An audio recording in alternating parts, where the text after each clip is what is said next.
दोस्तों, आज की कहानी है इकलौता बेटा होने का नतीजा। कहानी पसंद आए तो वीडियो को लाइक और सब्सक्राइब जरूर कीजिएगा। मीनाक्षी का दिल तब अधिक सहम उठा जब उसका इकलौता नन्हा बेटा रमन स्कूल से घर न लौटा। वह घबरा गई और गहरी आशंका से घिर गई कि कहीं रमन को ऑटो ड्राइवर ने कुछ कर नहीं दिया। सोफे पर बैठी मीनाक्षी ने दीवार घड़ी की ओर देखा। 3 बजने वाले थे। उसने मेज पर रखा समाचार पत्र उठाया और समाचारों पर सरसरी चोरी, चेन पटने, लूट मार, हत्या, अपहरण व बलात्कार के समाचार थे। 2 समाचारों पर उसकी दृष्टि रुक गई। 12 वर्षीय बालिका से स्कूल वैन ड्राइवर द्वारा बलात्कार। दूसरा समाचार था स्कूल के ऑटो ड्राइवर द्वारा 8 वर्षीय बालक का अपहरण, फिरौती न देने पर हत्या। पूरा समाचार पढ़कर सन्न रह गई मीनाक्षी। यह क्या हो रहा है? क्या बढ़ रहे हैं इतने अपराध? कहीं भी सुरक्षा नहीं रही। इन अपराधियों को तो पुलिस व जेल व बिल्कुल भी भय नहीं रहा। पता नहीं क्यों आज इंसान के रूप में ऐसे शैतानों को बच्चियों पर जघन्य अपराध करते हुए जरा भी दया नहीं आती। फिरौती के रूप में लाखों रुपए न मिलने पर मासूम बच्चों की हत्या करते हुए उनका हृदय जरा भी नहीं पसीजता। सोचते सोचते मीनाक्षी ने घड़ी की ओर देखा।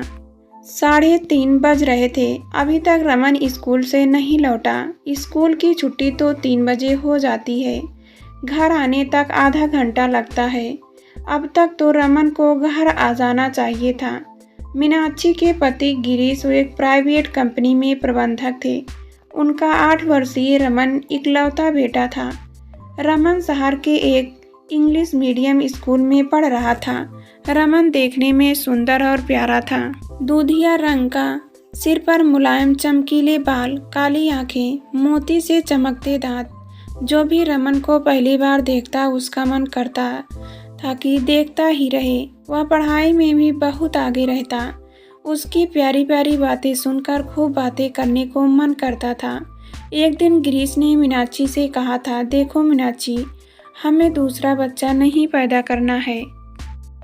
मैं चाहता हूँ कि रमन को खूब पढ़ा लिखा कर किसी योग्य बना दूँ। मीनाक्षी ने भी सहमत के रूप में सिर हिला दिया था। वह स्वयं भी कंप्यूटर इंजीनियर थी। चाहती तो नौकरी भी कर सकती थी, परंतु रमन के कुशलतापूर्वक लालन पालन के लिए उसने नौकरी का विचार त्याग दिया था। उसे एक गृहिणी बनकर रहना ही उचित लगा।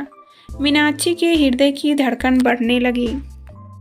कहाँ रह गया रमन? सुबह 9 बजे ऑटो रिक्शा में बैठकर स्कूल जाता है। 5 बच्चे और भी उसी ऑटो में बैठकर जाते हैं।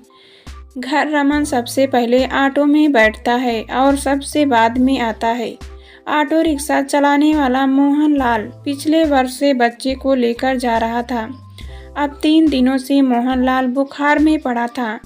उसने अपने छोटे भाई सोहन लाल को भेज दिया था। कल सोहन लाल ऑटो रिक्शा लेकर आया था। सोहन लाल भी नगर में ऑटो चलाता है। उसने पूछा था, तुम्हारा भाई मोहन लाल नहीं आया? उसका बुखार ठीक नहीं हुआ क्या? कल उसका फोन आया था कि बुखार हो गया है, इसलिए कुछ दिन छोटा भाई आएगा। हाँ मैडम जी, अभी भाई का बुखार ठीक नहीं हुआ है। आज उसे खून की जांच करानी है। जब तक वह नहीं आता मैं बच्चे को स्कूल ले जाऊंगा। ठीक है, जरा ध्यान से ले जाना। उसने रमन को ऑटो में बैठाते हुए कहा था। आप चिंता ना करें मैडम जी, मैं पहले भी कई बार इन बच्चे को स्कूल ले गया हूँ। मुझे इन बच्चों पर घर का पता भी मालूम है। 3 बजे छुट्टी होती है। मैं 3:30 बजे तक घर रमन को लेके आऊँगा। बाय मम्मी, रमन ने मुस्कुराकर हाथ हिलाते हुए कहा था। कल 3:45 पर सोहन लाल ऑटो रिक्शा में रमन को लेकर आ गया था। रमन के आ जाने पर उसने चैन की सांस ली थी, परंतु आज कहाँ रह गया रमन? 3:45 बज रहे थे। उसे आज अपनी मूर्खता पर क्रोध आ रहा था कि उसने सोहन लाल का मोबाइल नंबर क्यों नहीं लिया। न कल लिया और आज भी वह भूल गई थी। मीनाक्षी को ध्यान आया कि सोहन लाल का नंबर तो पिछली बार डायरी में नोट किया था। उसने डायरी उठाकर पलटा, नंबर मिलाया, परंतु वह नंबर मौजूद नहीं था। पता नहीं बहुत से लोग नंबर क्यों बदलते रहते हैं। वह उठला उठी। उसने मोहनलाल का नंबर मिलाकर कहा, तुम्हारा भाई सोहन अभी तक रमन को लेकर नहीं आया, पता नहीं कहाँ रह गया। मेरे पास उसका मोबाइल नंबर भी नहीं है। इतनी देर तो नहीं होनी चाहिए थी।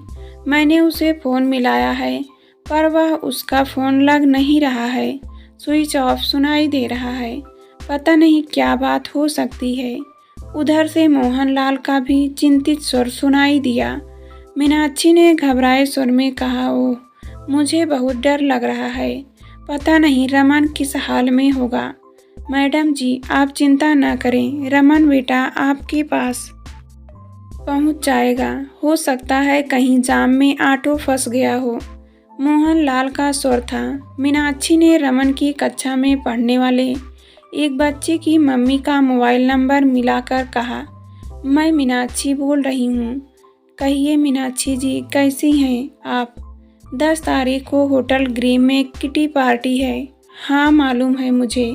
यह बताओ कि आपका बेटा कमल स्कूल से आ गया है क्या? बात काटकर मीनाक्षी ने कहा, हाँ आ गया है।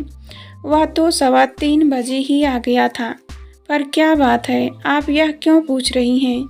रमन को लेकर सोहनलाल अभी तक घर नहीं आया है।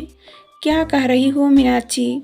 अब तो 4 बजने को हैं। स्कूल से छुट्टी हुई तो 1 घंटा हो रहा है। कहाँ रह गया होगा बेटा? आजकल ज़माना बहुत ख़राब चल रहा है। रोज़ाना अखबारों में बेटी बेटों के बारे में दिल दहला देने वाले समाचार छपते रहते हैं। किस पर कितना विश्वास करें? किसी का क्या पता कि कब मन बदल जाए, दिमाग में कब शैतान घुस जाए। हमारी मजबूरी है कि हम अपने घर के चिरागों को इन जैसे लोगों के साथ भेज देते हैं। आप जल्दी से स्कूल फ़ोन करो, कहीं ऐसा ना हो कि रमन आज स्कूल में ही रह गया हो। हमारे और आपके यहाँ तो एक ही बच्चा है। यदि कुछ ऐसा वैसा हो गया तो। नहीं, और सुन नहीं सकी मीनाक्षी। उसने एकदम फ़ोन काट दिया। उसका हृदय बुरी तरह धड़क रहा था। उसने स्कूल का नंबर मिलाया। उधर से हेलो होते ही वह एकदम बोली, मेरा बेटा रमन आपके यहाँ 3री कक्षा में पढ़ रहा है।